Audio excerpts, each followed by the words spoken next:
Chapter 1. The Spark. The sun's weak light barely reached the surface of Europa, casting the icy wasteland in an eternal twilight. Beneath the surface, the mining colony of Borealis churned with activity, though its workers were anything but alive with energy. The underground corridors were cold and damp, with the steady hum of life support systems doing little to dispel the oppressive gloom. For Marcus Vex, a mechanic by trade and reluctant dreamer by necessity, this was home. Marcus hunched over a malfunctioning drilling unit in the colony's central shaft. Sparks flew as his welding torch cut through a stubborn seal, illuminating his scarred face and furrowed brow. Around him, workers moved like shadows, their gaunt frames a testament to endless shifts and meager rations. "Vex!" a gruff voice called out, cutting through the clamour of machinery. "How's that drill coming? We're already behind schedule." Marcus didn't bother looking up. "It'll work when it works, Yarrick. You can't rush a machine into not breaking." Yarrick, the foreman, grunted his disapproval but moved on, shouting orders to the other workers. Marcus's hands moved deftly over the drill's exposed innards, but his thoughts were elsewhere. The whispers of unrest had reached even Borealis, murmurs of rebellion and a figure known only as the Iron Phantom, who dared to speak out against the Dominion.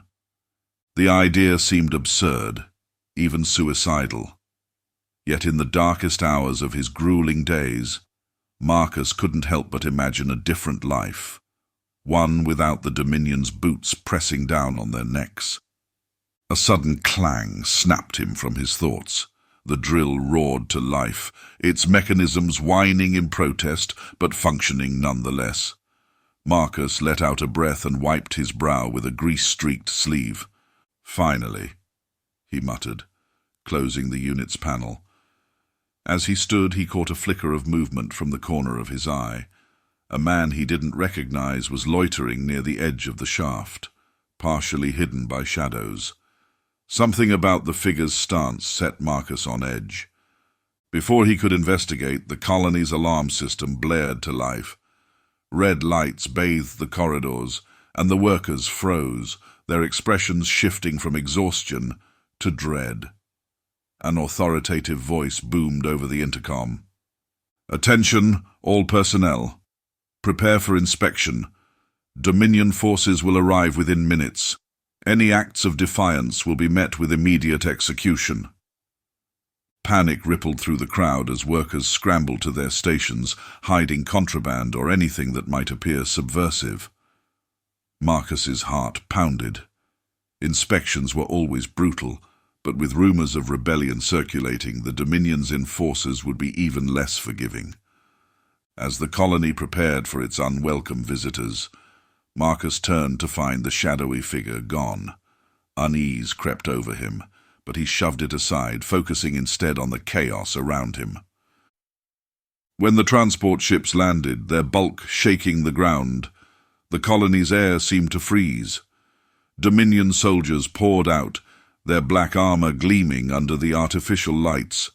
Their leader, a tall officer with a face like chiseled stone, strode forward, flanked by heavily armed guards. "Line up!" the officer barked.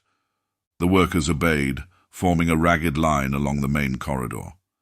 Marcus found himself near the center, his hands clenched into fists as the officer's cold gaze swept over them.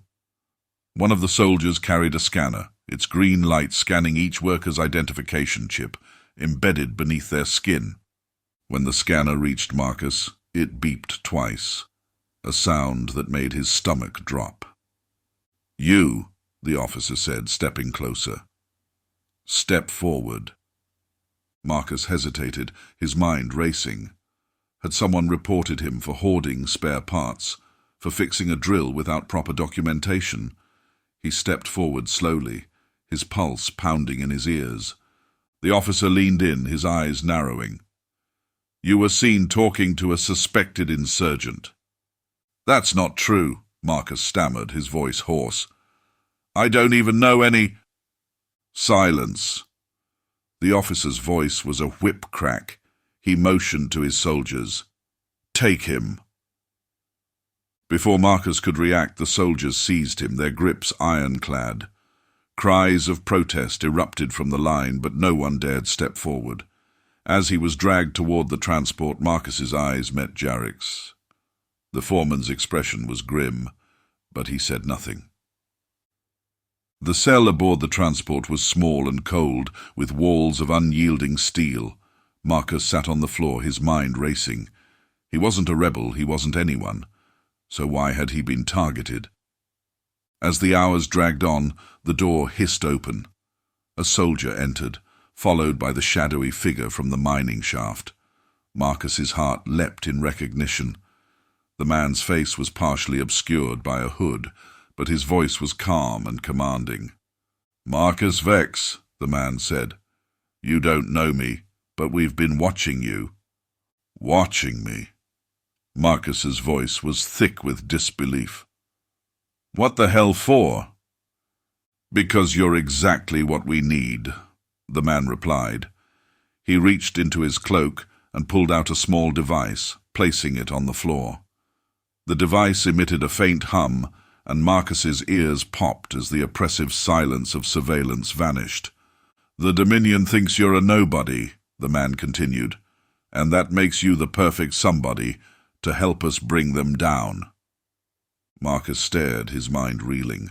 The spark of rebellion had found him, whether he was ready or not.